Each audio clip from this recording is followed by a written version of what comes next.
Welcome to Sober Sunrise, a podcast bringing you AA speaker meetings with stories of experience, strength, and hope from around the world. We bring you several new speakers weekly, so be sure to subscribe. Whether you join us in the morning or at night, there's nothing better than a sober sunrise. We hope that you enjoy today's speaker.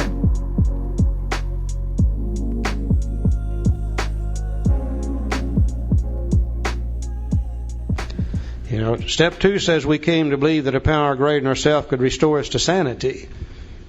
Well, if we got to be restored to sanity, that indicates we must be insane. And many alcoholics are highly offended when you bring this up. They say, "Oh, don't tell me I'm insane. Yeah, I do some pretty crazy, stupid things when drinking. But when I'm sober, I'm much like normal people." Other alcoholics say, "Well, I don't have any trouble with this insanity because I remember the crazy, stupid things I did while drinking." In either case, they're referring to the stupid things we do while drunk. No, that's not insanity. The stupid things we do while drunk, that's caused by a mind that is filled with alcohol, which lowers the inhibitions. And if your mind is filled with something that lowers your inhibitions, look out. You're going to do some pretty crazy, stupid things, all right. That's why they give all that free booze downstairs. That's not insanity. That's caused by alcohol itself. In order for us to understand this, we finally had to go back to the dictionary again and to look up the word sanity or the word sane. And it's defined in the dictionary as wholeness of mind or completeness of mind.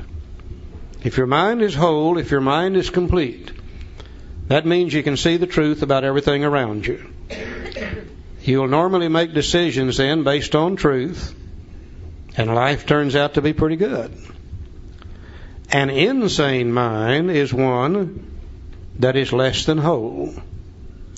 A mind that is less than whole cannot always see the truth about everything around it. Sometimes makes a decision based upon a lie, and then life becomes pretty lousy. To be insane does not mean you're crazy. If you're crazy, that means you've lost more than half your marbles, and you got to be locked up somewhere to protect you and society from you. That's craziness, but insanity is just less than whole. I think one of the best ways I know to illustrate it is just, let's take a pie. Set it here in front of us. Let's cut that pie into 10 pieces. You come along and I give you a piece of pie. My pie is now less than whole, but hell, I've still got 90% of it. Somebody else comes along, I give them a piece of pie. My pie is now more or less than whole, but I've still got 80% of it. Insanity does not mean you're all gone. It just means you're not quite all here. Now, when it comes to alcohol, from time to time, it seems as though we're not quite all here, because we can't always see the truth about alcohol. We make a decision based upon a lie, then we run into the truth, and life becomes an absolute living hell. So let's look within the mind of we alcoholics. Just before we take the first drink, stone cold sober, can we or can we not see the truth? If we can see the truth, we're sane. If we can't, we're insane. Now, Bill is going to show us this by a series of examples. He's going to give us the man of 30. He's going to look at Jim. He's going to look at the jaywalker. And he's going to look at Fred. And each time we're going to look into the mind to see if we can or cannot see the truth about alcohol. Let's look at it in just a few minutes. This chapter is called More About Alcoholism. It could be called More Truth About Alcoholism. I've heard all my life, if you know the truth will set you free. And if you're not free, it's because you don't know the truth. And this chapter here is to give me more truth so I can base my life upon truth rather than upon things that are not true. It said most of us have been unwilling to admit that we were real alcoholics. No person likes to think that he's bodily and mentally different from his fellows. Therefore, it's not surprising that our drinking careers have been characterized by countless vain attempts to prove that we drink like other people. The idea that somehow, someday, he will control and enjoy his drinking is the great obsession of every abnormal drinker. The persistence of this illusion is astonishing. Many pursue it into the gates of insanity or death. Now, we learned that we had to fully concede to our innermost selves that we were alcoholics. This is the first step in recovery. The delusion that we're like other people or presently may be has to be smashed. Now be careful. In these 2 paragraphs that Joe just read, he has used 4 different words that all mean the same thing. And if you catch him at it, you know what he's doing. If you don't, you'll think he's talking about something else. He said the idea that someday he will control and enjoy his drinking is a great obsession of every abnormal drinker. Now we know an obsession is an idea that is so strong it can make you believe something that's not true. It can make you believe a lie. The persistence of this illusion is astonishing. We know what an illusionist is. An illusionist is a magician, and they can stand in front of you and with sleight of hand and a few props, they can make you believe something that's not true. So illusion also means to believe something that's not true or to believe a lie. Many pursue it into the gates of insanity or death. Insanity is to believe something that's not true. The next paragraph, he said, the delusion that we are like other people or presently maybe has to be smashed. Delusion means the same thing. If you've deluded yourself, it means you've come to believe something that's not true. So you may see him using any one of 4 terms: obsession, illusion, delusion, or insanity. All 4 mean exactly the same thing: to believe something that is not true or to believe a lie. Let's go over to page 32, second paragraph. Let's look at the lie the man of 30 believed.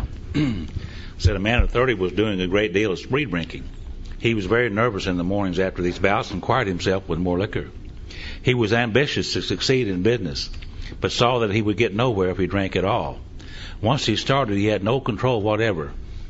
He made up his mind that until he had been successful in business and retired, he would not touch another drop. An exceptional man. He remained bone dry for 25 years and retired at the age of 55 after a successful and happy business career. Then he fell victim to a belief which practically every alcoholic has, that his long period of sobriety and self-discipline had qualified him to drink as other men. Out came his carpet slippers and a bottle. In 2 months he was in a hospital, puzzled and humiliated. Now he tried to regulate his drinking for a while, making several trips to the hospital meantime. Then gathering all his forces, he attempted to stop altogether and found that he could not. Every means of solving his problem which money could buy was at his disposal. Every attempt failed. Though a robust man in retirement, he went to pieces quickly and was dead within 4 years. Now this case contains a powerful lesson. Most of us have believed that if we remain sober for a long stretch, we could thereafter drink normally. But here is a man who at 55 years found where he has just left off at 30. We have seen the truth demonstrated again and again. Once an alcoholic, always an alcoholic. Commencing to drink after a period of sobriety, we're in a short time as bad as ever. Now, if we're planning to stop drinking, there must be no reservation of any kind, nor any lurking notion that someday we'll be immune to alcohol. Now, we know the truth to be this. Once an alcoholic, always an alcoholic. We've never seen one single case where one of us was able to go back to successful drinking. Now, to believe anything different than that is to believe something that is not true or to believe a lie. This guy believed that after 25 years of sobriety, he could now drink like normal people. Now, based upon that belief, he took a drink, triggered the allergy, couldn't stop. 4 years later, he's dead. Now, is his real problem, though, the fact that he has a physical allergy to alcohol or a form of insanity that tells him it's okay to drink alcohol after 25 years of sobriety? The real problem then is in our mind telling us we can drink rather than in our body that ensures that we can't drink. Let's go to page 34, second paragraph. For those who are unable to drink moderately, the question is how to stop altogether. We are assuming, of course, that the reader desires to stop. Whether such a person can quit upon a non-spiritual basis depends upon the extent to which he's already lost the power to choose whether he will drink or not. Many of us felt we had plenty of character. There was a tremendous urge to cease forever, yet we found it impossible. This is the baffling feature of alcoholism as we know it, this utter inability to leave it alone no matter how great the necessity or the wish. How then should we help our readers determine to their own satisfaction whether they are one of us? The experiment of quitting for a period of time will be helpful, but we think we can render an even greater service to alcoholic sufferers and perhaps to the medical fraternity. So we shall describe some of the mental states that precede a relapse into drinking. For obviously this is the crux of the problem. What sort of thinking dominates an alcoholic who repeats time after time the desperate experiment of the first drink? Friends who have reasoned with him after a spree which has brought him to the point of divorce or bankruptcy are mystified when he walks directly into a saloon. Why does he? Of what is he thinking? Our first example is a friend we shall call Jim. Now we're going to look in old Jim's mind just before he gets drunk. And we're going to see whether he is sane or insane. Joe loves Jim. Yeah, I love old Jim. I identify with Jim. Our first example is a friend we shall call Jim. This man has a charming wife and family. He inherited a lucrative automobile agency. He had a commendable war record. He's a good salesman. Everybody likes him. Typical alcoholic, isn't he? He's an intelligent man and normal so far as we can see, except for a nervous disposition. Now, he did no drinking until he was 35. In a few years, he became so violent when intoxicated that he had to be committed. On leaving the asylum, he came into contact with us. Now, we told him what we knew of alcoholism. They told him about step 1, the physical allergy, the obsession of the mind, the powerless condition. And the answer we had found. They told him about step 2, the power greater than ourselves could restore us to sanity. Now, he made a beginning. A little later on, the book says step 3 is just a beginning. So apparently Jim took steps 1, 2, and 3, and immediately things started to get better for him. His family was reassembled, and he began to work as a salesman for a business he'd lost through drinking. And all went well for a time, but he failed to enlarge his spiritual life. The book's going to tell us the only way we enlarge on step 3 is 4, 5, 6, 7, 8, 9, 10, 11, and 12, and Jim didn't do any of those. 1, 2, and 3. To his consternation, he found himself drunk a half a dozen times in rapid succession. Now, on each of these occasions, we worked with him, reviewing carefully what had happened. Oh, these were good AA members. Jim got drunk 6 times in a row. Each time they went over there and worked with him, carefully reviewing what had happened. You get drunk 6 times in a row today, they probably won't have anything to do with you. These were good, solid AA members. He agreed he was a real alcoholic and in serious condition. Now, he knew he faced another trip to the asylum if he kept on. Moreover, he would lose his family from whom he had deep affection. Yet he got drunk again, and we asked him to tell us exactly what happened. They're getting a little tired of Jim now. They said, my God, Jim, this is 7 times in a row. Let's don't go through this anymore. You sit down here, and you tell us exactly how this has happened. Now, on page 36, we're going to see where Jim was sane, and then we're going to see where he went insane. Well, this is his story. I came to work on Tuesday morning. And we read this book for years before we saw this. I came to work on Tuesday morning.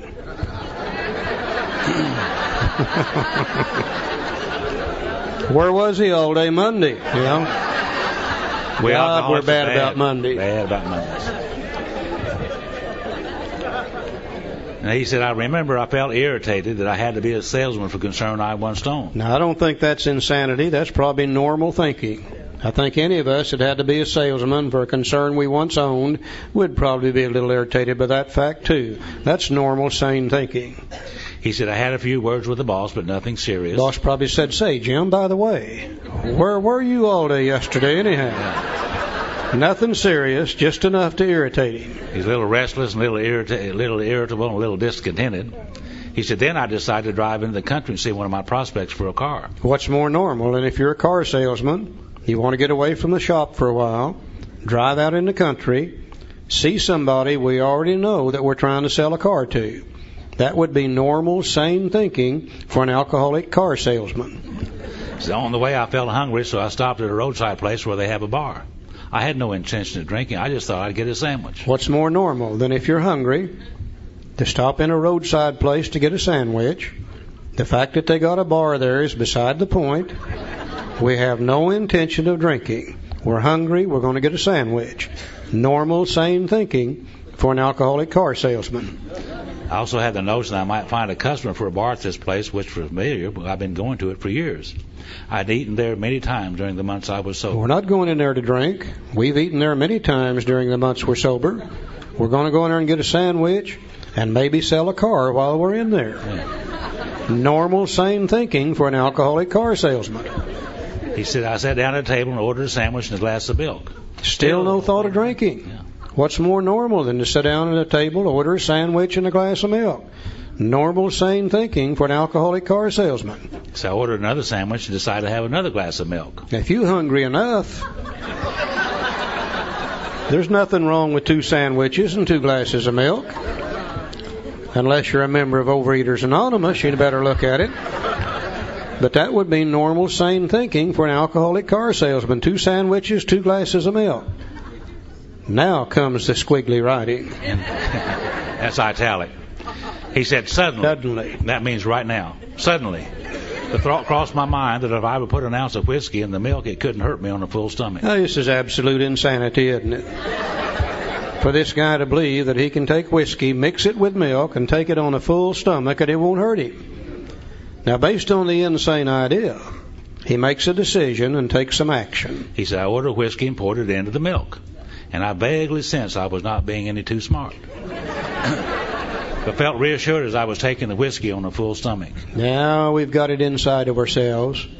The physical allergy takes over. Now then we can't stop. The experiment went so well that I ordered another whiskey and poured it into the milk. That didn't seem to bother me, so I tried another. Can you imagine how he's going to feel with whiskey and the milk back and forth? What a hangover he's going to have. Thus started one more journey to the asylum for Jim. Here was a threat of commitment, the loss of family and possessions, to say nothing of that intense mental and physical suffering which drinking always caused him. Now, he had much knowledge about himself as an alcoholic. Yet all reasons for not drinking were easily pushed aside in the favor of the foolish idea that he could take whiskey if only he mixed it with milk. Whatever the precise definition of the word may be, we call this plain insanity. How can such a lack of proportion of the ability to think straight be called anything else? And if you were looking for a definition of insanity, that would be it right there. The lack of a proportion of the ability to think straight to be called anything else. Now, is Jim's real problem the fact that he has a physical allergy to alcohol? Or that he has a form of insanity that tells him it's okay to drink alcohol mixed with milk on a full stomach? The real problem centers in the mind telling us we can drink, rather than the body that ensures that we can't. Page 37, last paragraph. Our behavior is as absurd and incomprehensible with respect to the first drink as that of an individual with a passion, say, for jaywalking. He gets a thrill out of skipping in front of fast-moving vehicles. Now, I don't understand this guy at all. But I can see him out here on the interstate, waiting for a truck or a bus to come down through there, jumps out in front of it, spins around 2 or 3 times, sees how close it can come to hitting him without actually hitting him. For some reason, he gets a thrill out of it. Don't understand him, but I can see him doing it. He enjoys himself for a few years in spite of friendly warnings. People say, hey, Bill, you better quit doing that. You're going to get yourself hurt. Up to this point, you would label him as a foolish chap having queer ideas of fun.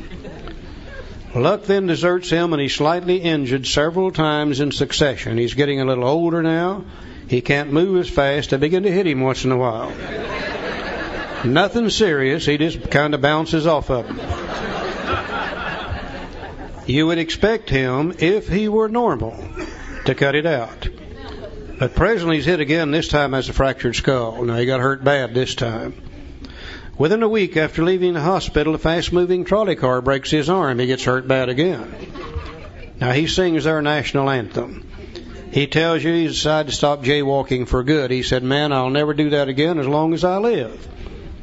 But in a few weeks, he breaks both legs. On through the years, this conduct continues, accompanied by his continual promises to be careful or to keep off the streets altogether. Finally, he can no longer work. He's just so beat up now he can't hold a job. His wife gets a divorce. She started supporting him and the kids and the hospital bills, and he's held up to ridicule. He tries every known means to get the jaywalking idea out of his head, not his body, his head. He shuts himself up in a treatment center hoping to mend his ways. But the day he comes out, he races in front of a fire engine, which breaks his back. Such a man would be crazy, wouldn't he? Now, you may think our illustration is too ridiculous, but is it? We who have been through the ringer have to admit, if we substituted alcoholism for jaywalking, the illustration would fit us exactly. However intelligent we may have been in other respects, where alcohol has been involved, we've been strangely insane. Strong language, but isn't it true? Oh, I think that's so appropriate today. Once again, because of education, many people are getting to us before they have to lose everything. Occasionally, you see somebody come in here that's still married. Once in a while, they come in and they've got a job. Believe it or not, I saw one come in about a month ago and he still had an automobile. And we start talking to those people about insanity. They say, man, don't tell me I'm crazy. I haven't lost anything. I've got my job. I've got my blah, blah. No, we're not talking about that at all. We're talking about one thing and one thing only. Can we or can we not see the truth about alcohol? If we can, we're sane. If we can't, we're insane. Now, the low-bottom drunk like Jim,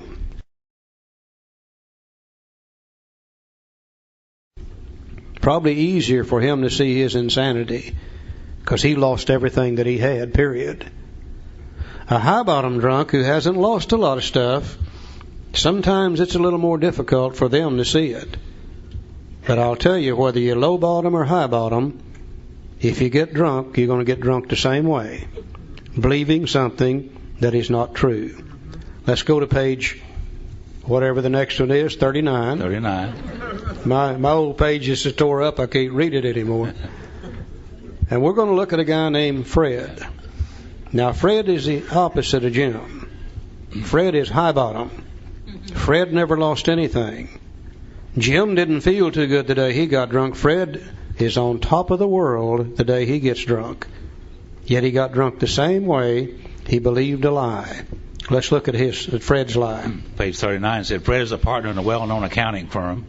His income is good. He has a fine home. He is happily married and father of promising children of college age. Now, he has so attractive a personality that he makes friends with everyone. If ever there was a successful businessman, it is Fred. Now, to all appearance, he is a stable, well-balanced individual, yet he's alcoholic. Now, we first saw Fred about a year ago in a hospital where he'd gone to recover from a bad case of the jitters. It was his first experience of this kind, and he was much ashamed of it. Far from admitting he was an alcoholic, he told himself he came to the hospital to rest his nerves. We see lots of nerve resters in AA today, just like old Fred is. The doctor intimated strongly that he might be worse than he realized. For a few days he was depressed about his condition. Now, he made up his mind to quit drinking altogether. It never occurred to him that perhaps he could do so in spite of his character and standing. Fred would not believe himself an alcoholic. He would not take step one. Much less accept a spiritual remedy for his problem. If you can't take one, you can't take two. We told him what we knew of alcoholism. They told him about step one and step two. And he was interested and could see that he had some of the symptoms. He said, I'm a little bit alcoholic. Borderline case. Now, he was a long way from admitting he could do nothing about himself. Now, he was positive that his humiliating experience, plus the knowledge he had acquired, would keep him sober the rest of his life. Self-knowledge would fix it. Now, we heard no more of Fred for a while. One day we were told that he was back in the hospital. This time he was quite shaky. He soon indicated he was anxious to see us. The story he told us is most instructive, for here was a chap absolutely convinced he had to stop drinking, who had no excuse for drinking, who exhibited splendid judgment and determination in all his other concerns, yet was flat on his back nevertheless. Well, let him tell you about it. He said, I was much impressed with what you fellows said about alcoholism, and I frankly did not believe it would be possible for me to drink again.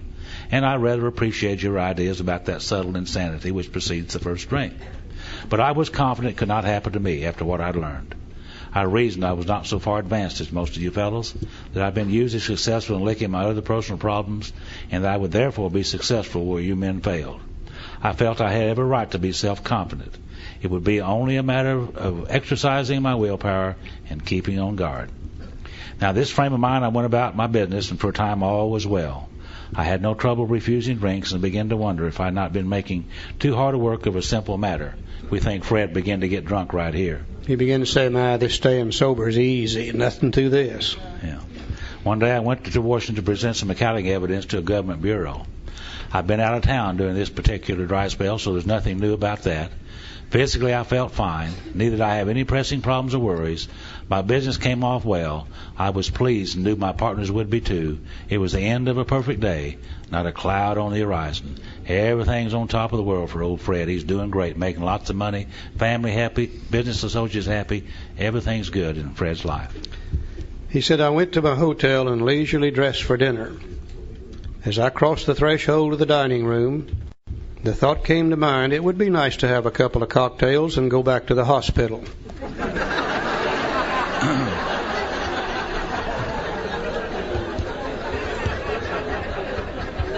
Now that's the truth, isn't it? No way could he drink on the truth. His mind said it would be nice to have a couple of cocktails with dinner. That was all, nothing more. Now, based on the insane idea, he makes a decision, takes some action. I ordered a cocktail in my meal, then I ordered another cocktail. Now, we got it inside ourselves now. The allergy takes over. After dinner, I decided to take a walk. When I returned to the hotel, it struck me a highball would be fine before going to bed, so I stepped into the bar and had one. I remember having several more that night and plenty next morning. I have a shadowy recollection of being in an airplane bound for New York and of finding a friendly taxicab driver at the landing field instead of my wife. The driver escorted me about for several days. I know little of where I went or what I said and did. Then came the hospital with unbearable mental and physical suffering. As soon as I regained my ability to think, I went carefully over that evening in Washington. Not only had I been off guard, I had made no fight whatever against the first drink. This time I had not thought of the consequences at all. I had commenced to drink as carelessly as though the cocktails were ginger ale. Now, is Fred's real problem the fact that he has a physical allergy to alcohol? Or that he has a form of insanity that tells him it's okay to have a couple of cocktails with dinner? The real problem centers in the mind, telling us we can drink rather than the body that ensures we can't. Page 43, last paragraph. You know, Bill had the idea that self-knowledge would fix it, and Roland had the idea that self-knowledge would fix it. Fred had the idea that self-knowledge would fix it. Bill's trying to show us here they all have the obsession of the mind. And he's trying to show us through the illustrations of Man of 30, Jim, Jay Walker, and Fred to tell us one thing. And the last paragraph says, once more. So he just went through all this to say once more, the alcoholic at certain times has no effective mental defense against the first drink. Except in a few rare cases, neither he nor any other human being can provide such a defense. His defense must come from a higher power, and that is the solution. So you can't heal a sick mind with a sick mind. Self-knowledge won't get it. The more we try to think our way out of it, the deeper into it we get. We must come from a higher power. Our defense must come from a higher power. And you notice he didn't say the practicing alcoholic or the drinking alcoholic. He just said the alcoholic. Now, what that means to me today is that I have no effective mental defense against the first drink. Left on my own resources, invariably I'm going to go right back to drinking again without the aid of a power greater than human power. Now, if you're the kind of alcoholic that I am, and if you were raised in the church setting that I was raised in, by the end of chapter 3, you are now faced with one hell of a dilemma. Because he's convinced me in chapter 3, without the aid of a power greater than I am, I'm going back to drinking. But I also felt that even though that was true, it wouldn't be possible for me to get the aid of a power greater than I am. Because you see, like Joe, I was raised in a good old Southern Baptist church. Now, I've got nothing against a good old Southern Baptist church. It's a great church. But when I was a kid growing up, I'm sure that from time to time they talked about a kind and a loving God. But if they did, the message never got to the pew I sat in. Because all I ever remember hearing about God when I was growing up in church was hellfire and brimstone and going to hell for lying and cheating and stealing and drinking whiskey and committing adultery. By the time I got to AA, I'd been doing that for about 20-some-odd years. And I know that God had already told St. Peter, when that little four-eyed sucker gets up here, send them downstairs. We'll not need his kind. And I knew that if God had anything to do with me, it wouldn't be anything good. It would certainly be something bad. I remember so clearly when I separated from God. In that Baptist church I grew up in, they gave me the rules. They said, if you do this, this, and this, you'll be okay. If you do that, that, and that, you're going to hell just sure as anything. Now, I didn't have any trouble with their rules at all until I got to be about 12 or 13 years old. And one day it seemed to me that the preacher looked me straight in the eye and he said, son, to think about doing it is just as bad as doing it. And I said, oh, shit. I've had it now because I'd been thinking about doing it for a long time. In fact, I'd been thinking about doing it long enough, I was starting to get brain damage from it. And I said, if you're going to hell for thinking about it, then you might as well just go ahead and do it. And I did. And I didn't go to hell immediately. And I said, that sucker has been lying to me all along. I said, he and my parents and my teachers have formed together in a conspiracy to keep me from having any fun. And I said, from this day on, I do not intend to pay any attention to what they have to say. I don't have any intention of following God's rules, their rules, or anybody else's rules. From this day on, I'm going to do it my way. And I'm going to do it whenever I want to, and if they don't like it, to hell with them. Now, when I got to AA, I had that attitude of a 12-year-old boy who had defied God, his parents, and his teachers. And when I first walked into AA, I was 38 years old, with the spiritual knowledge of God of that 12-year-old boy. No wonder we have trouble with this God thing when we get to AA. Anybody else ever have those kind of feelings about God and people? See? And I think Bill recognized that. And I think he said sooner or later, I'm going to have to ask these people to make a decision about God. And I think he said in his mind that they're not going to be able to make that decision based upon old ideas. And that's what I had when I got here, old ideas.